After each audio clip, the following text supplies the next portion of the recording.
যে বিএনপি সংস্কারবিহীন যে বাংলাদেশ, সেই বিগত সরকারের যে বাংলাদেশ, আওয়ামী লীগের যে বাংলাদেশ, মনে হয় যেন তারা আবার সেই জায়গায় ফিরে যেতে চাচ্ছে। তারা সরকারের উপর চাপ দিচ্ছে, তারা সংস্কার মানে না, তারা সংস্কারের প্রক্রিয়া মানে না।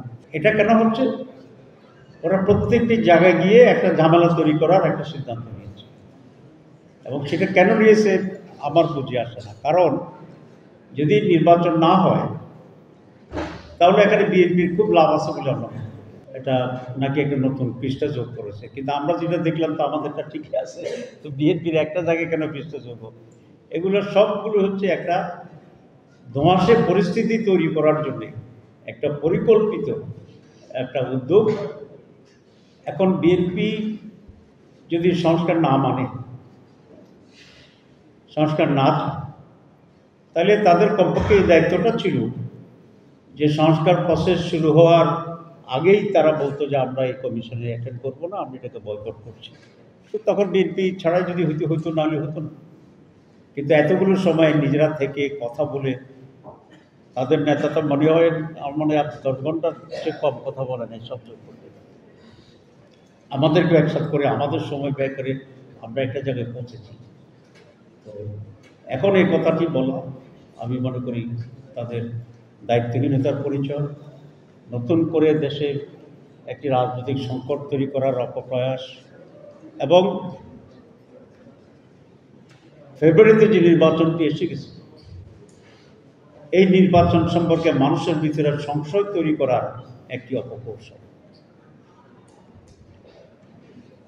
এবং তারা অন্যায়ভাবে এই সরকারের উপরে চাপ সৃষ্টি করছে। এটা একটা বিষয়। আরেকটা বিষয় হচ্ছে, আপনারা দেখেছেন আরপিওতে ইলেকশন কমিশন এবং এই সরকার দুই জায়গাতেই একটা ক্লজ অ্যাপ্রুভড হয়েছে। সেটা হচ্ছে যে কোনো দল, ব্যক্তি দলীয় হিসাবে অথবা জোট হিসাবে যদি নির্বাচন করে তাহলে তাদের নিজস্ব দলীয় মার্কায় নির্বাচন করতে হবে। এটাকে আমরা অভিনন্দন জানিয়েছি এবং বহু দল অভিনন্দন জানিয়েছে। কারণ একটি দল যখন কেউ করে তার নিজস্ব একটা আইডিওলজি থাকে, তার নিজস্ব একটা অস্তিত্ব থাকে, যেটাকে আমরা আইডেন্টিটি বলি। তার জন্য একটা আলাদা মার্কার ঠিক করা হয় যাতে মানুষ এটা বুঝতে পারে। তো সুতরাং প্রত্যেকটি দলের নিজস্ব আইডেন্টিটিতে তিনি ইলেকশন করবেন, এটাই তো স্বাভাবিক।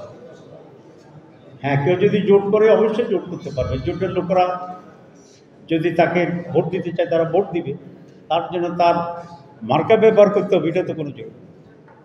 সুতরাং এটা বিবেচনা করেই নির্বাচন কমিশনের সিদ্ধান্ত নিয়েছিল, এবং নির্বাচন কমিশনের সিদ্ধান্তের পরে এটা মন্ত্রী পরিষদ, যেটাকে আমরা উপদেষ্টা পরিষদ বলছি, সেখানে এটা অ্যাপ্রুভ হয়ে গেছে।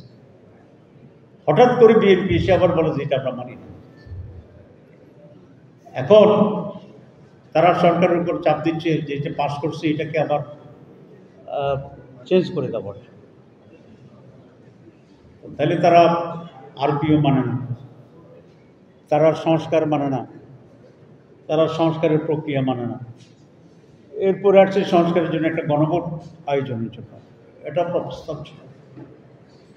সংস্কারের যে গণভোট, এটা আমাদের প্রস্তাব ছিল। বিএনপি কিন্তু প্রথমে বলেছে, আপনাদের সাংবাদিক আপনারা ফলো করেছেন, বিএনপির প্রথম বলছিল ওরা গণভোট মানে না, কিন্তু জামাত ইসলামের প্রস্তাব ছিল গণভোটের মাধ্যমে জনগণের ম্যান্ডেট নিতে হবে। জনগণ যদি বলে ইয়েস ইয়েস, জনগণ যদি বলে যে নো নো, জনগণই তো সবচেয়ে ক্ষমতার উৎস। আপনাকে অ্যান্ড ডেমোক্রেসিতে দিস দ্য ফাইনাল। এখন বিএনপি এসে পরে বললো যে আমরা মানি, তবে জাতীয় নির্বাচন আর গণভোট একসাথে হইতে হবে। দুটো একেবারে আমার, গণভোটটা হচ্ছে সংস্কারের জন্য, আর জাতীয় নির্বাচন হচ্ছে সরকার গঠনের জন্য। কিন্তু এখন আমি যেদিন বলেছিলাম তারা তালের রস আমের রস একসাথে করে দিতে। এটা কেন হচ্ছে? ওরা প্রত্যেকটি জায়গায় গিয়ে একটা ঝামেলা তৈরি করার একটা সিদ্ধান্ত নিয়েছে, এবং সেটা কেন নিয়েছে আমার বুঝে আসে না। কারণ যদি নির্বাচন না হয় তাহলে এখানে বিএনপির খুব লাভ আছে বলে আমরা, যদি নির্বাচন না হয় তাহলে কি হবে? তাহলে যারা ষড়যন্ত্র করছে, যারা ভারতে বসে আছে, যাদের বিরুদ্ধে আমরা রক্ত দিয়ে এই দেশ থেকে মুক্ত করেছি, তারাই তো আরেকটা সুযোগ পাবে। তো এই সকল আচরণে মনে হয় যে বিএনপি সংস্কারবিহীন যে বাংলাদেশ, সেই বিগত সরকারের যে বাংলাদেশ, আওয়ামী লীগের যে বাংলাদেশ, মনে হয় যেন তারা আবার সেই জায়গায় ফিরে যেতে চাচ্ছে।